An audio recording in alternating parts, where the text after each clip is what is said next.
Allez, c'est la nouvelle semaine sur votre chaîne en ligne. Publication de la liste de Sébastien Desabre en prévision de la première et la deuxième journée des éliminatoires de la Coupe d'Afrique des Nations Maroc 2025. Kivu Morning Post TV revient sur les grands absents de cette liste et les nouveaux venus de la tanière des Léopards. Dans la ville touristique, Aruna Ismail Ruicha a été renouvelé à la tête du FC Goma Sport pour un troisième mandat. Interclub de la Confédération africaine de football, les TP Mazembe, l'ASV Club et l'FC Saint-Lupopo sont désormais fixés sur leurs adversaires du prochain tour. L'AS Maniema Union a validé son ticket pour la suite de la Ligue des Champions à la séance fatidique des tirs au but. C'est parti pour Total Sport.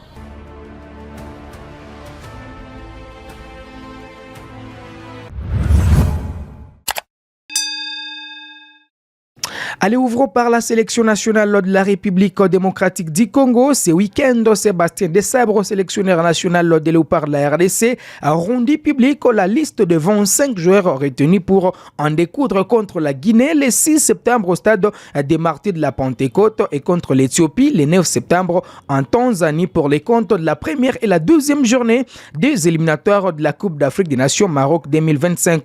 Les journalistes sportifs congolais David Bitoy qui analyse l'arrivée de Ngalael Mukaou et Nathan Mboukou pour leur baptême de feu dans l'équipe nationale de la RDC. Difficile de s'imposer, mais ils doivent prendre la température de l'équipe nationale parce qu'ils sont jeunes. Ngalael Mukaou qui a été appelé pour la première fois, c'est 19 ans. Il a évolué avec les jeunes. C'est maintenant pour lui de venir apprendre avec les seniors. Et donc moi je pense que c'est justement pour qu'ils puissent prendre de la température de la tanière. Voilà pourquoi ils ont été appelés pour cette trêve internationale. Et moi je pense qu'ils ont été appelés parce que qu'on le veuille ou pas, il y aura une transition avant la Coupe du Monde 2026. Et on sent que Sébastien Desabre et les staff techniques de la RDC sont en train de rajeunir l'équipe. Il y a Noah Sadiki qui autrefois était appelé. Aujourd'hui, c'est Ngalael et Nathanaël Mboukou qui ont été appelés. Moi, je pense que c'est justement dans cette optique-là de rajeunir l'équipe nationale de la RDC que cela a été fait. À part Silas, moi, je pense que celui qui va nous manquer le plus, c'est Grady Diangana. On l'attendait au tournant, mais il a toujours eu du mal à s'imposer en équipe nationale de la RDC. À la dernière Coupe d'Afrique des Nations, il n'était pas titulaire. Malheureusement, il s'est blessé et donc le staff technique a vu juste. Et il faut dire qu'il a été remplacé numériquement par Nathanaël Mboukou parce qu'ils ont presque les mêmes profils. Nathanaël Mboukou, c'est un pied gauche intéressant. Il a eu à participer à la montée en première division de l'AS Saint-Etienne. Donc voilà, moi je pense que les grands absents, c'est Diangana, même s'il faut dire que Silas Katompa était intéressant parce qu'il a fait une très bonne préparation avec Stuttgart. Mais voilà, il a été écarté. Il n'y a pas de raisons qui ont été dévoilées par le staff technique. Mais moi je pense que l'équipe qui a été sélectionnée, le joueur sélectionné pour cette trêve internationale sont le bon et j'espère que la RDC pourra sortir les grands jeux contre la Guinée et contre l'Éthiopie. Non, William, depuis un moment, il n'est pas là. Il n'a pas été appelé à la dernière Coupe d'Afrique des Nations alors qu'on l'attendait. On l'attendait, pardon. Et puis voilà, il faut dire qu'on cherche toujours ces meneurs de jeu. C'est lui qui va faire la succession de Gaël Kakuta. Mais moi, je pense qu'aujourd'hui, le staff technique a clairement montré qu'il ne compte pas sur William Balikusha parce que ça ne se comprend pas. William était déjà appelé, il avait participé à la préparation avec le Léopard avant la Coupe d'Afrique des Nations, mais écarté justement sur la liste définitive. Donc moi je pense qu'aujourd'hui William doit beaucoup plus travailler. La bonne nouvelle c'est qu'il a marqué avec son club les samedis et donc j'espère qu'il pourra gravir les échelons. Pour évoquer les absents, je pense qu'on devrait plutôt parler de Michel-Ange Balikusha, c'est jeune aussi, qui a déjà fait un appel des pieds à l'équipe nationale de la RDC, mais qui malheureusement n'a pas encore été appelé par le staff.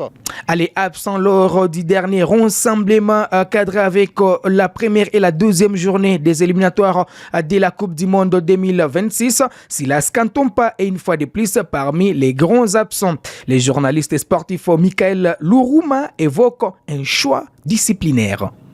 Premièrement, je pense que c'est une absence qui se justifie plutôt sur un cas disciplinaire et non sportif. Parce que si on restait sur le plan sportif, Silas Katompa, c'est l'un de nos joueurs qui sont en forme actuellement. Il a repris la saison avec son équipe Stuttgart. Je l'ai vu lors de la Super Coupe d'Allemagne contre l'équipe du Bayer Leverkusen, match perdu à la séance de tir au but. Il était là. Ils ont commencé la saison à Bundesliga. Il est là. Curieusement, sur la liste de décembre, il n'est pas là. Je crois que c'est une mesure disciplinaire, une façon à l'entraîneur de le punir, d'avoir boycotté la dernière trêve internationale où il était sur la liste, mais il n'avait pas répondu présent pour des raisons qu'il avait jugées personnelles. Et pourtant, il était venu à Kinshasa pour passer ses vacances là-bas, alors que les autres étaient à rassemblement.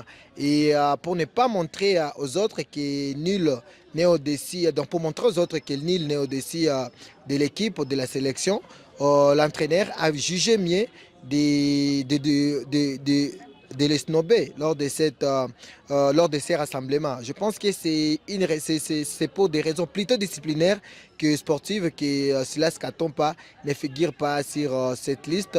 Bien que l'entraîneur n'a pas encore dit ça officiellement, ça c'est mon analyse. En tout cas, je suis convaincu que c'est pour ces raisons-là que l'entraîneur n'a pas jugé mieux de les convoquer. Allez, sur la liste, on retrouve quand même des cadres comme Lionel Mpassi, le portier qui peut signer son comeback dans l'équipe nationale. Il y a des jeunes comme Timothy Fayoulou qui a été retenu aux côtés de Dimitri Bertod. Ce sont donc les trois gardiens. Parmi les défenseurs, les capitaines est présent Chancel Mbemba, Gédéon Kaloulou, Joris Kayembe, Arthur Maswaku, Dylan Bantubisika, Inonga Baka, Varane qui a rejoint la formation des phares de Rabat. Il y a Rocky Bouchiri, sans oublier Axel Touanzebe. Comme milieu, il y a Gaël Kakuta qui une fois de plus été appelé. Mais parmi les absents, il y a ces jeunes qui s'est blessé avec son équipe de West Ham United de Grady Diangana qui revenait d'une blessure et qui a été rattrapé par une blessure ce week-end. Voilà un peu l'idée sur les rassemblements des Léopards. Donc à très bientôt. Les Léopards seront au pays pour défendre les couleurs nationales. Alors, on va parler sport dans la ville touristique de Goma. Pour les 3 prochaines années, Aruna Ruicha Ismaël dirigera une fois de plus les comités sportifs du FC Goma Sport. Reportage. Le FC Goma Sport a confirmé Aruna Ruicha Ismaël dans ses fonctions de président sportif pour une 3e fois consécutive. Lors de l'Assemblée générale extraordinaire et élective qui s'est tenue le dimanche 25 août 2024, Ruicha a reçu l'approbation unanime de 24 votants présents, marquant une nouvelle étape dans son engagement envers les clubs. Aruna Ruicha, arrivé au FC Goma Sport en 2018, a joué un rôle déterminant dans la conquête du titre du championnat local de football de Goma. Pour ce nouveau mandat, Ruicha fixe des objectifs ambitieux. Conserver les titres du championnat local, remporter les championnats provinciaux et accéder à la Ligue 2. En parallèle, il a annoncé la création d'une école de football dès janvier 2025 visant à développer les jeunes talents locaux. Notre champ de bataille sera d'abord de pouvoir encadrer d'abord, parce que notre objectif est d'encadrer la jeunesse, mais nous comptons pour cette saison avoir une équipe de jeunes. D'ici le mois de janvier, nous allons déjà commencer avec notre académie. D'abord pour les I15 et pour les I13.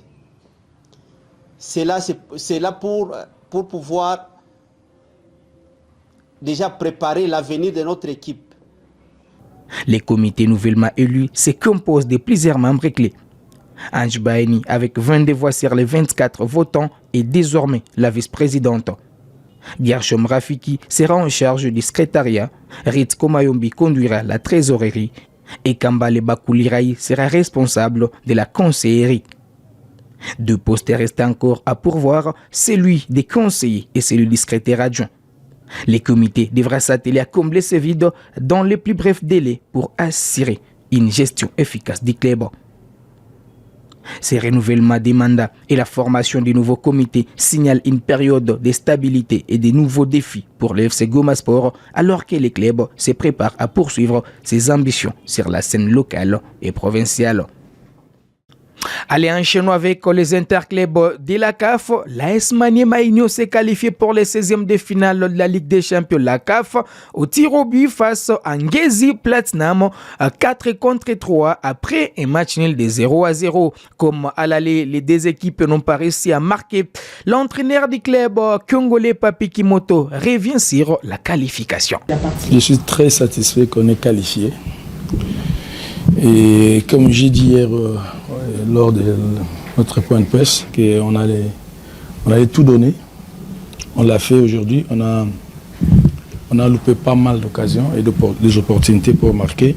Casser l'en Etienne, on est qualifié. On est content. On va prendre le temps de savourer cette qualification.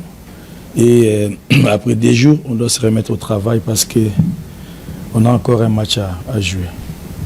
Non, pas du tout. Moi, j'ai vu, il y a eu quand même 2000 facilement ou 3000 personnes au stade qui nous soutenaient. Et depuis on savait de toute façon qu'on ne joue pas à la maison, on va jouer à Kinshasa et que tous nos supporters sont restés à Kindu. Donc jouer dans un stade vide, ça nous gêne pas. D'ailleurs, je l'ai dit déjà qu'on est des compétiteurs. On va jouer avec ou sans soutien de nos supporters, on va tout donner sur le terrain et c'est ce qu'on a fait aujourd'hui. Voilà, on est content. Vous savez, une séance de tir au but, c'est le mental. Hein. Il fallait essayer de donner l'impression que tout va bien et que tu contrôles la situation. Et dès lors, j'ai vu qu'on n'arrivait plus à marquer, on n'avait plus de J et que l'adversaire n'attaquait plus. Donc ils attendaient seulement et voilà, on a tout tenté. Mais maintenant, il fallait faire quelque chose. J'ai changé de joueurs, ce sont des spécialistes de pénalty. On est des semaines à tirer que des pénalty. Je savais, c'est lui qui tire bien, ça se prépare. Mais maintenant, il faut booster, faire quelque chose. C'est pour ça que j'ai fait des changements. J'ai fait rentrer 4 joueurs, je pense, ou 3 joueurs à la fin. Donc les gardiens et les 2 autres, parce que ce sont des tireurs, Simet et Bakassou. Voilà, il fallait donner l'impression, il fallait booster les joueurs mentalement parce que c'est une séance qui est des fois compliquée si vous êtes crispé, si mentalement vous n'êtes pas fort. C'est ce qu'on a fait et on a réussi, Dieu merci. Il a bien joué, il a eu quelques moments où il n'était pas lucide. Il faisait les choses un peu au contraire. Là où il faut dribbler, il ne dribble pas. Là, il fallait donner le pass et tout. Mais c'est un jeune, il faut l'éduquer mentalement déjà que lors des prochains matchs, il ne faut pas faire des erreurs là. On va avoir tout le temps possible parce que ça nous reste, je pense, 3 semaines pour préparer au mieux les matchs contre cette grande équipe de Luanda, Petro. Et moi, je suis content de lui parce que défensivement, il a quand même bossé aussi, il a servi de quelque chose. Je ne vais pas seulement lui cibler parce qu'il a fait de mauvais choix, non. C'est un jeune, plutôt il faut l'encourager. Je pense que la prochaine fois, il va être meilleur. Même si j'étais à 5-5-0 là, mais on a quand même créé des opportunités. On a créé des combinaisons, on a tapé sur les montants, on a loupé des billes qu'on pouvait marquer s'il y a eu un peu de la chance ou de la lucidité. Aujourd'hui, on n'a pas eu la chance de marquer, tout comme au match aller. Et maintenant, on avait aussi préparé la séance. Donc, on va continuer à travailler de toute façon. Tout n'était pas parfait, ça on le sait, on est conscient. Et que la prochaine fois, il faut faire beaucoup mieux, sinon ça va être compliqué pour nous. Si, parce qu'on a travaillé là-dessus aussi. Donc vous pouvez toujours espérer un bon résultat là aussi. Mais en deuxième période, vers les 15 ou 10 dernières minutes, on n'avait plus de J. Vous savez, je ne vais pas vous rappeler, c'est vous, l'INAFoot, c'est vous? Non, l'INAFoot, c'est qui? Mais nous, on n'a pas de championnat. On n'a pas de championnat, on ne joue pas. On est là, on prépare comme ça, sans un championnat. L'année dernière, on nous a dit que c'était la DEFCO qui gênait à cause du format. Cette année, silence radio. La Linafoot est là, je pense. Hein. Quelqu'un de la Linafoot est là. Il y a un journaliste de la Linafoot, il est là. L'année passée, c'était la DEFCO. Et cette année, c'est qui? Mais nous, ça nous gêne quand même. Hein. Ça nous gêne. Nous, en tant que techniciens, on a besoin de championnat. On a besoin de matchs dans les jambes. On a besoin de compétir. Mais personne ne nous dit rien. On s'entraîne seulement comme ça. Et c'est tout à fait normal qu'on n'a plus de J, 15 ou 20 personnes. Si vous avez constaté que les 20 dernières minutes, on n'avait plus de J. C'est tout à fait normal. Ce sont des humains.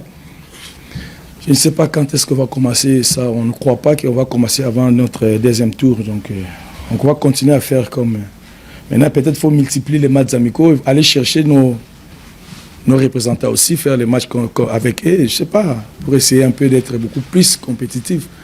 Oui, c'est vrai, ça nous a manqué à la fin. Voilà, il n'y a pas d'autre solution. Il faut jouer, il faut compétir. On a besoin de notre championnat pour jouer les matchs de compétition avec des adversaires que tout le monde les connaît. Donc voilà. Allez, si vous avez loupé la qualif de l'AS Maniema Union, je vais vous proposer ces résumés du match. L'AS Maniema Union a validé son ticket pour le deuxième tour préliminaire de la Ligue des champions africaine de football. Les unionistes ont, durant tous les temps réglementaires, buté sur une belle défense de Ngezi Platinum. 0-0 au terme de ce match retour disputé dimanche 25 août au stade de Martyrs de la Pentecôte. Après les nils blancs, les hommes de Papi Kimoto ont arraché la qualification lors de la séance fatidique des tirs au but. En première période, les Congolais ont imposé leur rythme dès les premières minutes. Mais les Zimbabwéens ont résisté jusqu'à la pause. Situation inchangée lors de la deuxième période où le club de Kindu a multiplié des offensives pour faire sauter les verrous adverses. 0-0 après 90 minutes. Et lors de la séance de tir au but, Jefteki Tambala et ses compères se sont montrés plus adroits que leurs adversaires. Maniema Union a réussi 4 tirs contre 3 pour son adversaire. Qualification pour les vice-champions du Congo. Au prochain tour, les unionistes affronteront les Petro Atlético de Luanda dans un match très difficile.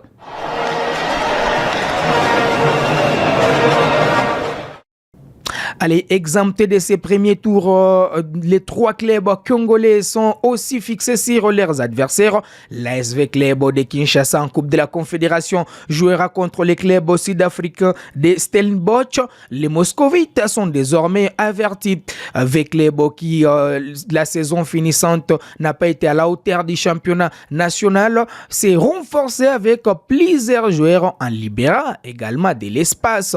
Donc cette saison, on va suivre avec avec un nouveau groupe, surtout avec des joueurs qui sont venus de l'extérieur du pays. Donc c'est une nouvelle formation avec les qui sera sur les continents africains et suivi de près par les Congolais. Les TP Mazembe en Ligue des Champions, exempté également de ses premiers tours, jouera contre les Reds Heroes de Ebengo Ciel, lancé du FC Saint-Éloi Lupopo, mais également Bola Lobota Emmanuel, passé également par Lupopo, sans oublier la S Nyuki de Butembo. Les matchs aller se jouera à Lusaka le 14 septembre avant les matchs retour prévus le 21 septembre au stade tout-puissant Mazembe.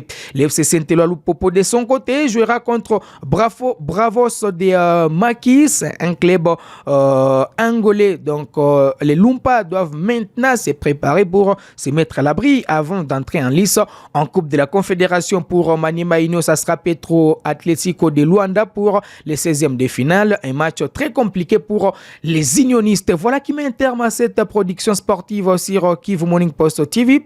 On se fixe rendez-vous ce mercredi. Ça sera avec ce même plaisir. Allez, c'est la nouvelle semaine sur votre chaîne en ligne. Publication de la